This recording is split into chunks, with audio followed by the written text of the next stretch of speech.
Today I prepared for you the ultimate DeltaForce best settings guide to help you find the perfect settings for your system.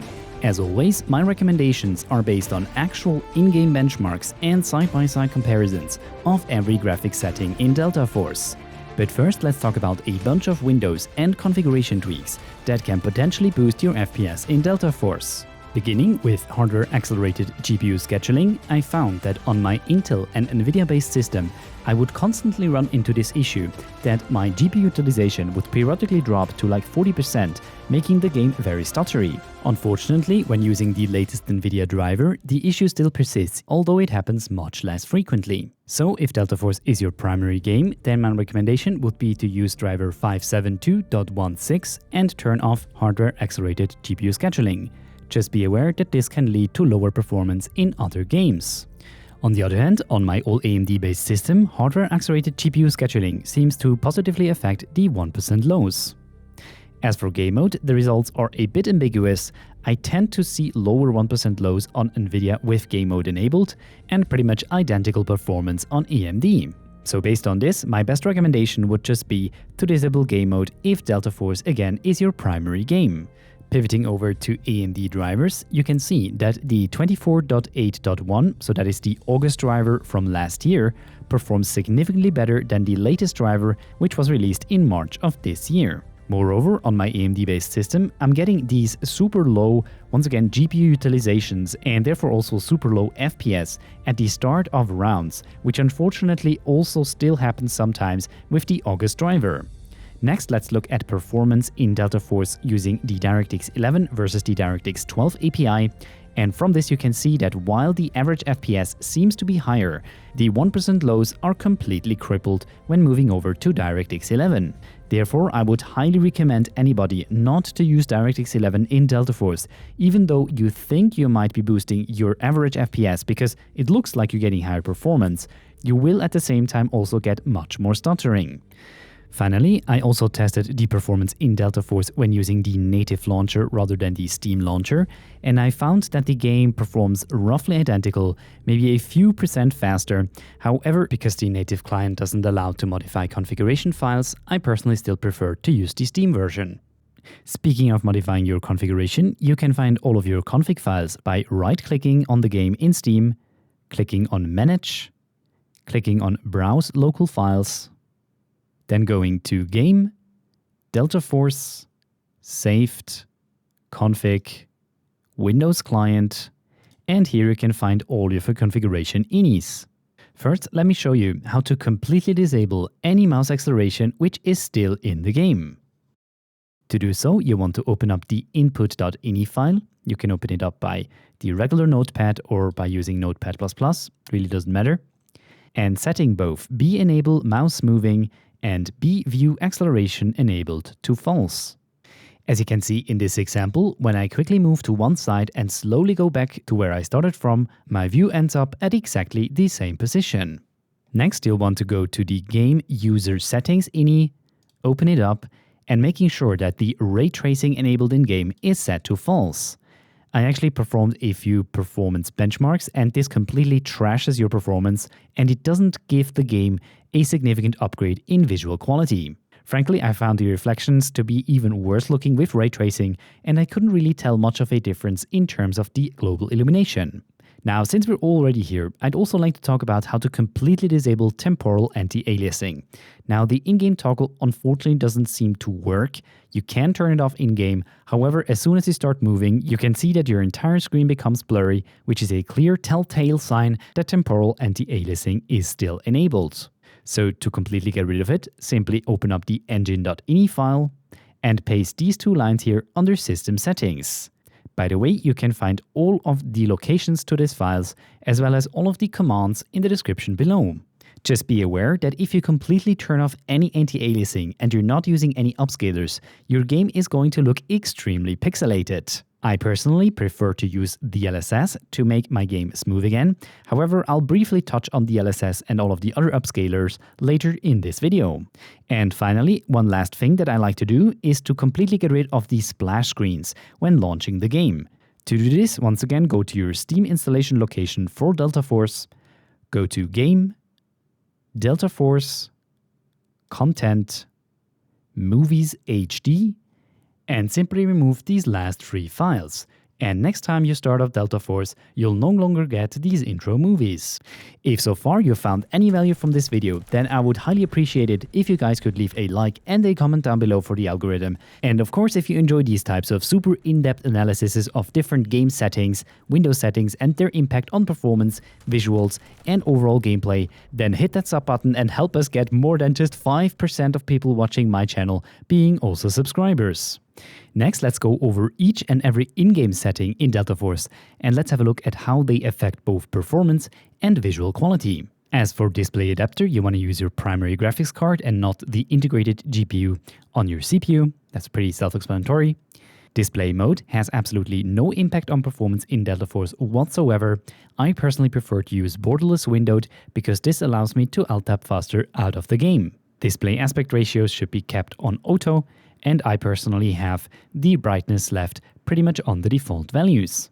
Now, when it comes to capping your in-game frame rate, I personally always prefer to leave this on unlimited and rely on different ways to reduce my input latency. If I'm on Nvidia GPU, I use Nvidia Reflex low latency, and on AMD you can use AMD anti-lag. The out-of-match framerate cap I would also recommend to leave on unlimited, because if you set this to, say, 60 in order to preserve resources, the problem is that this also affects framerate in the shooting range and in the black side, which makes testing guns pretty annoying. And if I set this to unlimited, you can see that our framerate is now again in the normal range. Finally, the backend framerate cap, I'm actually not sure what this affects. It doesn't affect out of game or out of focus framerate, so frankly I just leave this on unlimited to make sure that I'm not running into any unexpected issues. Sharpness does not affect performance and obviously comes down to personal preference. I personally don't use VSync because I never noticed any screen tearing. Looking at field of view, we can see that increasing our field of view, so going to the right on this graph, actually does reduce performance ever so slightly. However, the differences between different field of view values are pretty much negligible, and therefore I would just recommend you to play at whatever field of view feels best for you to play at. The vehicle's third-person field of view I would recommend to have on a high value in order to see more of your surroundings. The scope magnification is a pretty interesting feature in DeltaForce, which basically makes the screen around your scope not as zoomed in as much. And of course, this is very realistic because, of course, not your entire field of view is going to zoom into whatever scope magnification level you have on your gun. However, you should be aware that this significantly reduces performance, so I would highly recommend to leave this option turned off. Moving on to basic graphic settings, we start with Anti-Aliasing, which interestingly enough didn't have a measurable impact on performance when turned on, but of course this enables Temporal Anti-Aliasing. This makes your screen become super blurry as soon as you start moving, which is why I prefer to leave this turned off. Reflections is still broken in DeltaForce as of right now, and regardless which preset you are choosing, you are always getting exactly the same reflections in-game. So for now, I'd recommend to leave it on low to make sure that you're not inadvertently using some VRAM without any visual impact on your reflections. Texture filtering does actually have quite a significant impact on performance in DeltaForce. As you can see, I'm getting between 2 to 4% reduction in performance. Of course, this improves the visual appearance of textures that are viewed at an angle, but the effect in DeltaForce is very minimal. So if you're already struggling for performance, you can definitely get away by leaving this on low and you're not going to notice much of a visual downgrade. On the other hand, if performance is no issue, then select the Ultra preset. For Ambient Occlusion, there only appears to be roughly 4 options that actually do something different here, with Off, Medium, Ultra, and Ultimate. All of these options expectedly reduce performance by quite a significant margin, and visually we can see that Ambient Occlusion simply introduces additional shadows around objects. And from this comparison, you can see that when simply going to the medium preset, we get very grainy shadows, and therefore if you want to use Ambient Occlusion, use at least the Ultra preset in order for the shadows to look somewhat good. Me personally though, I really don't like Ambient Occlusion because people tend to hide in corners and corners tend to get even darker with Ambient Occlusion, and therefore I just leave this option turned off. Particles also has a quite significant impact on performance, and visually this does not only affect tracers of guns, but it also affects the amount and the quality of smoke effects in-game. From this you can see that with increasing particle quality setting, we have more and more smoke billowing out of different parts of different buildings, and we actually also get little fires that are not visible with particles set to low. Moreover, flying embers appear when setting particle quality to extreme or higher.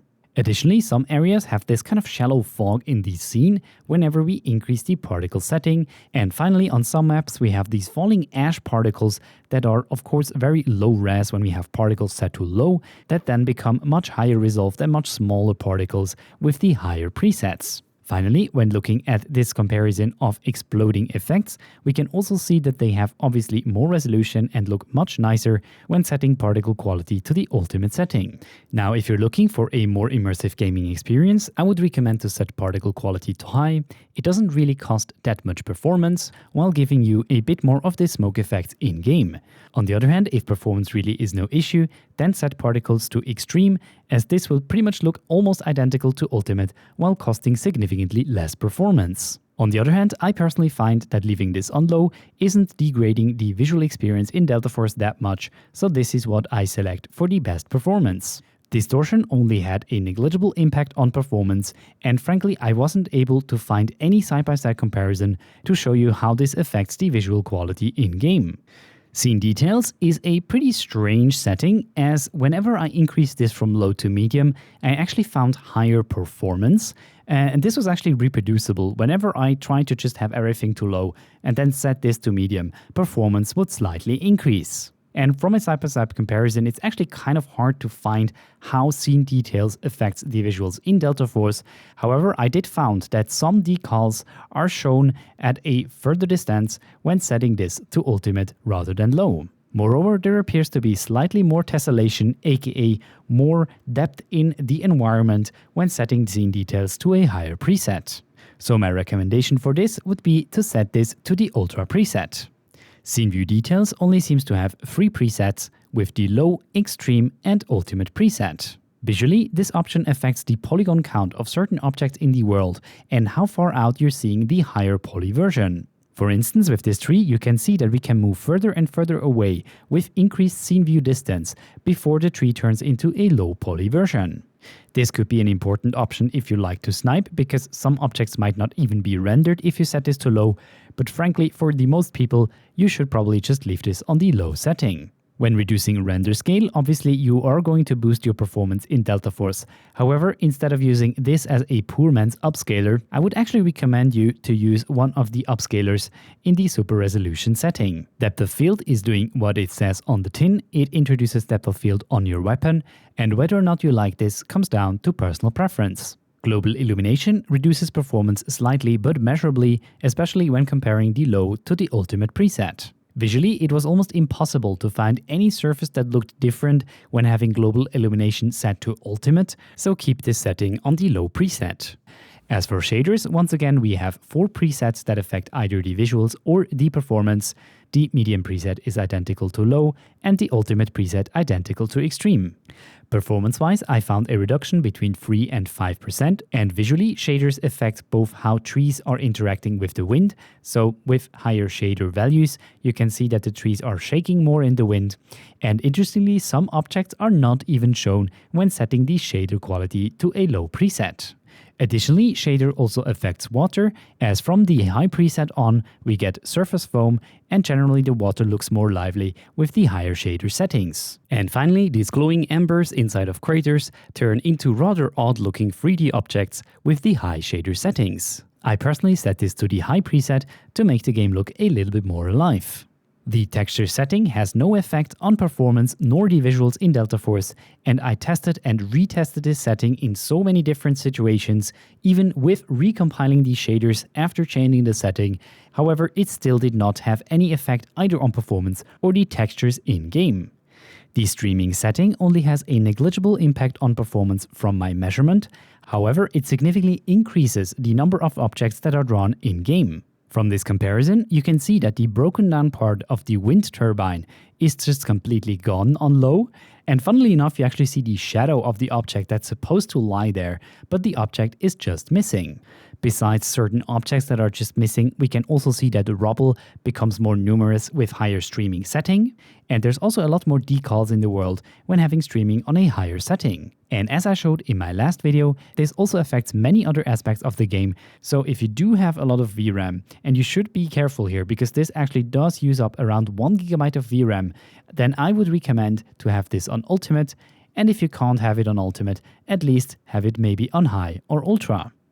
Moving on to shadows, which actually only affect the shadows of our player character, so not the actual world shadows, that's what shadow map is for.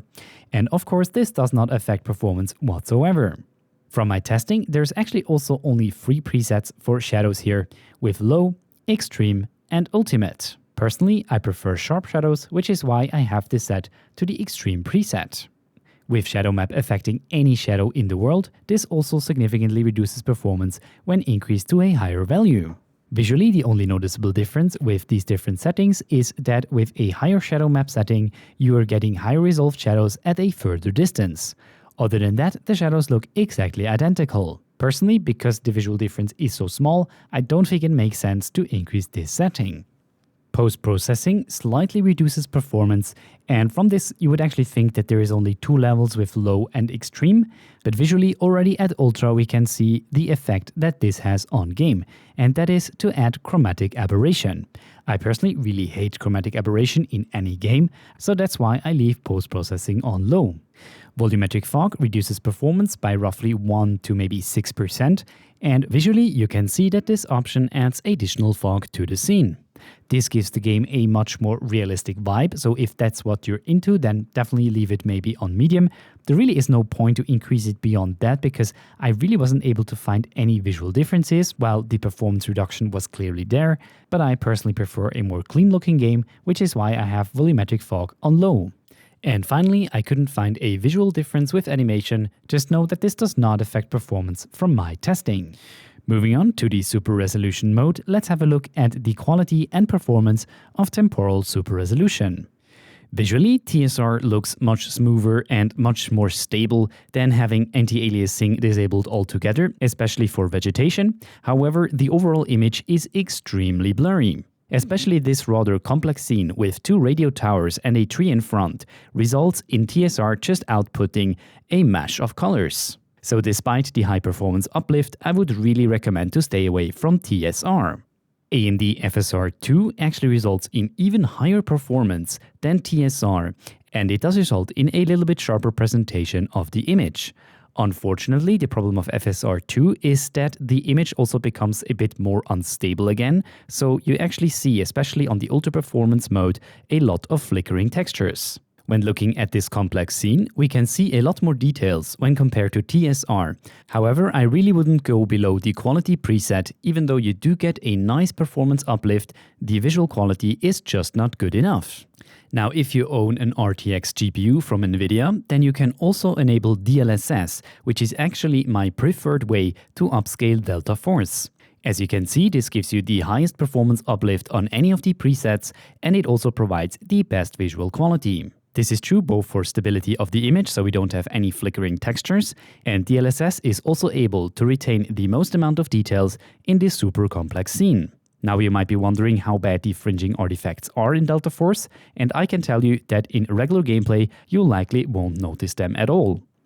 Now you might be wondering whether it's worth to use DLSS 4 in DeltaForce, and from my testing I actually found that the image is ever so slightly crisper when using DLSS 4 versus DLSS 3. However, there appears to be a bug in the implementation of DLSS 4 where if you stood still, after a certain time you start to see these white dots appear all over your screen, which are probably desampling nodes for the transformer model, and therefore I really cannot recommend to use DLSS 4 in DeltaForce as of this moment. Finally, here's the performance and visual quality of XESS, which in DeltaForce actually doesn't look too bad. Now, the balanced preset still has a bit of instability issues, and the ultra quality preset just doesn't provide a significant boost in performance. So my recommendation, if you don't want to use FSR and you don't have an RTX GPU, would be to use the quality preset with XESS. From this comparison, you can also see that XESS is able to retain a decent amount of detail in this very complex scene. If you're on an Nvidia GPU, then I would highly recommend you to turn on Nvidia Reflex Low Latency. As the name suggests, this reduces input latency. From this, we can see that we can reduce latency by roughly 4 milliseconds when moving from off to on, and another 2 milliseconds when moving to the enhanced setting. However, you should note that the enhanced preset really wrecks your 1% lows, and because of that, I really can't recommend it. So in summarizing, these are my recommended settings for the best balance between high visual quality and good performance. Display mode, borderless windowed. Set all of the frame rate caps to unlimited. Sharpness 50. Disable VSync and fast sync. The maximum field of use. Disable scope magnification. Reflections low. Texture filtering high. Ambient occlusion off. Particles low. Distortion low, scene details ultra, scene view distance low, global illumination low, shaders high, textures low, streaming ultimate, shadows extreme, and disable the last 4 options. Since we disabled all anti-aliasing, I would highly recommend one of the super resolution modes. If you do have an Nvidia RTX GPU, use DLSS and the quality preset. On the other hand, if you don't have an RTX GPU and you want the highest boost in performance, select AMD FSR 2, again at the quality preset. Or if image quality is more important to you, use XESS, again at the quality preset, and use the low latency mode of Nvidia Reflex. Finally, once you're happy with all of your graphics settings, hit Recompile Shaders, which should hopefully fix any of your stuttering issues. Also, some additional general settings that I recommend is to have the scope magnification adapts automatically turned on. This is essentially the same as independent aim on Call of Duty, and here you can see how that looks. Essentially, it just zooms in less if you turn it on. It zooms in basically to the same value that you have set to your field of view, and therefore it actually makes recon control a little bit easier. Under audio, make sure to have HRTF turned on. This, from my experience, at least with my headphones, vastly improves the way that I can understand the 3D soundscape of the game. And finally, I have voice volume all the way turned down to 0 in order to mute the annoying announcer. Now, if you're still struggling with stuttering, then check out this video where I'm going over a few potential fixes in order to fix stuttering in DeltaForce.